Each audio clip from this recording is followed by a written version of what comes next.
Hello everyone, আসসালামু আলাইকুম। সবাই কেমন আছেন? আল্লাহর রহমতে আমরা সবাই ভালো আছি। আজকে আমি রান্না করতেছি পাঁচমিশালি গুঁড়া মাছ, টমেটো আর আলু দিয়ে আর কি, একটা আলু দিয়ে একটা টমেটো দিয়ে মাছ রান্না।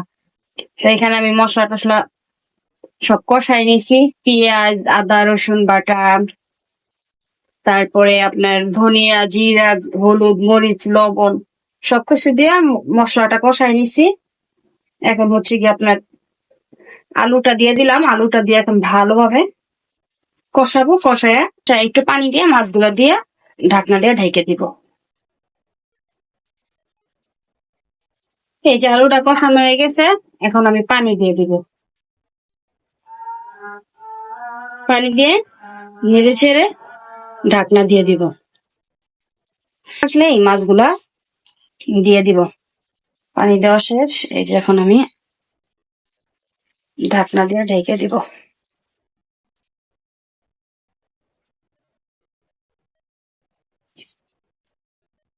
এখন মাছটা দিয়ে দিব।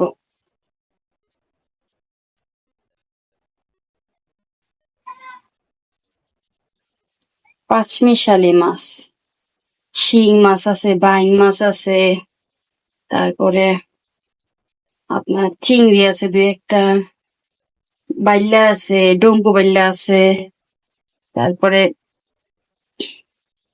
পুঁটি আছে, খলসা আছে একটা, সব মিলানো। তারপরে কি জানি ট্যাংরা আছে, এই যে ট্যাংরা, সব মিলানো। করতে খবর হয়েছে, ধুইতেও খবর হয়েছে, কিন্তু আমার হাজবেন্ড আবার অনেক পছন্দ করে এই টাইপের মাছ, এই জন্য কষ্ট হলেও করে দিস। এখন দিয়ে দিব হচ্ছে গিয়া ধনিয়া পাতা। এই যে হচ্ছে আমার তরকারির ফাইনাল লুক। এখন আমি চুলাটা বন্ধ করে দিব আর খেতে যাব, রান্না হয়ে গেছে। এই যে গুঁড়া মাছের তরকারি দিয়ে এখন কয়টা ভাত খাবো। বিসমিল্লাহ।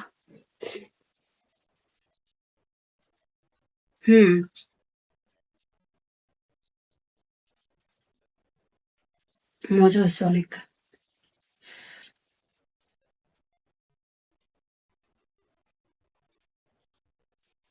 গুঁড়া চিংড়ি, পাঁচমিশালি মাছ ভালোই লাগে। কেমন আছে মাছ? মাশাআল্লাহ মাশাআল্লাহ, দারুণ ফাটিয়ে দিয়েছো। আমার যে আবার উনি আবার বেশি পছন্দ করে গুঁড়া মাছ, এই টাইপের মাছগুলা। মাছ কোটার পরে যে পরিমাণে সেটি যদি 2 দিনের লেগে করতে যায় তাহলে মাছ কম হয়ে যাবে, আবার যদি 1 দিনের লেগে গেলে তাহলে বেশি হয়ে যাবে। তো চিন্তা করলাম হ্যাঁ আবার গুঁড়া মাছ একটু বেশি পছন্দ করে, এর লেগে চিন্তা করলাম থাক আজকে একবারে ইন্দা নেই।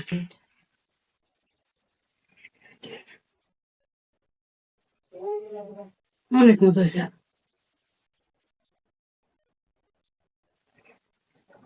মাছটা অনেক স্বাদ, মজা পাইলাম খাইয়া। মেঘনা নদীর মাছ। মেঘনার সেই টেস্ট।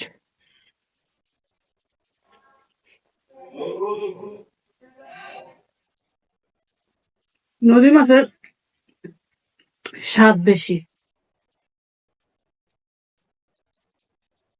সামুদ্রিক মাছের ভিটামিন বেশি, পুকুর মাছের পেট বড় বেশি।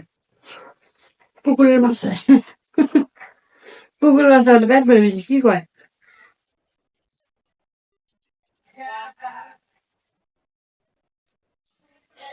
সবচেয়ে স্বাদ বেশি নদীর মাছ, কিন্তু সবচেয়ে ভিটামিন বেশি সাগরের মাছ। হুম।